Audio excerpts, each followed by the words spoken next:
Hello and welcome to our very first video post thing. It's not exactly our first video blog because we're going to do real proper video blogs and we have a real proper camera and make them interesting.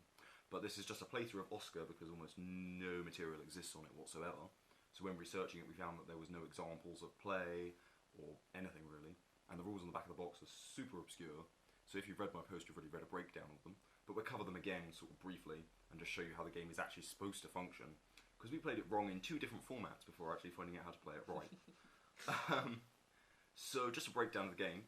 The game was like thought up in the 1950s in a mine. They drew it in the dirt to play to kill time in breaks.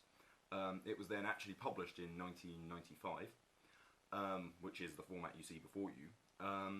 And basically, it's basically a miniature version of drafts in the sense that the rules of drafts apply. You move diagonally, you move one square.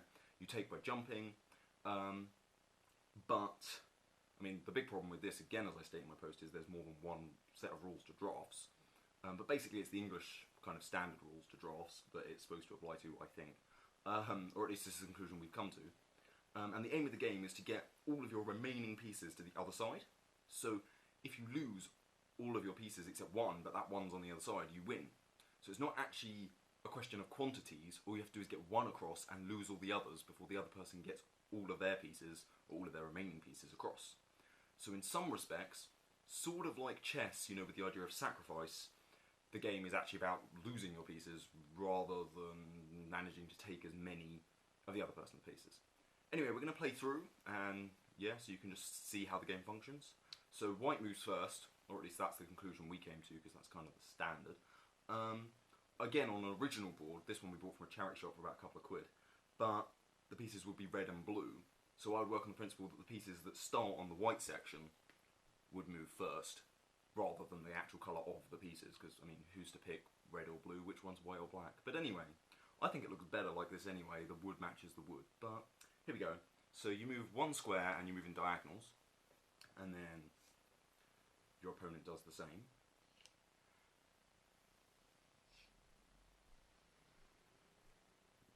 Now, a big thing in this is that you can choose when/if to capture. There's no need to definitely have to take.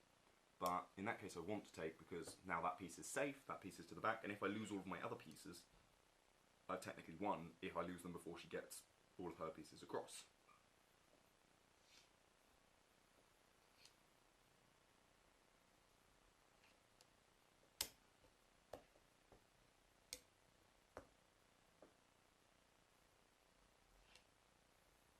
I think at this point she's won because this is a race that oh no, I've won. Interesting. If you hadn't taken that piece, if you had gone the other way to here, I would have lost because I wouldn't have been able to get all of my pieces across. That's true. Before you. It's early.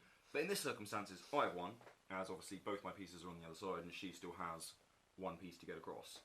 But if she'd moved out here instead of going this way, I wouldn't have been able to get this piece across before she obviously moved to there, and I would have lost. So in this circumstance, if I'd done that, yeah, then this piece couldn't have got all the way across. I would have then won. So that's how you play OSKA. We'll just do one more quick playthrough to attempt to create a different scenario, effectively, just so there's another example of how it plays. And that will be the end of this brief video. So again, white moves first, diagonal.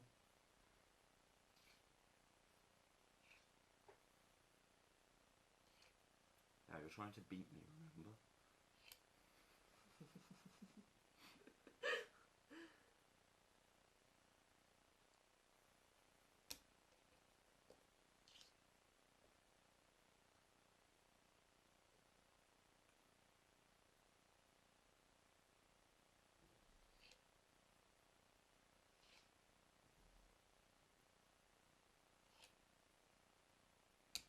Now, if I were to effectively lose all of my pieces now, I would have won.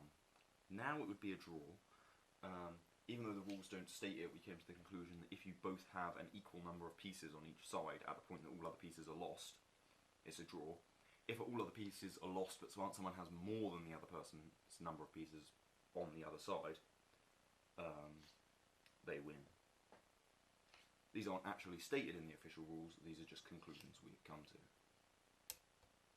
Now technically she's won at this point because my only available move is to capture her, and obviously she has all of her pieces in the end zone, Woo. and mine. So yeah, thank you and goodbye.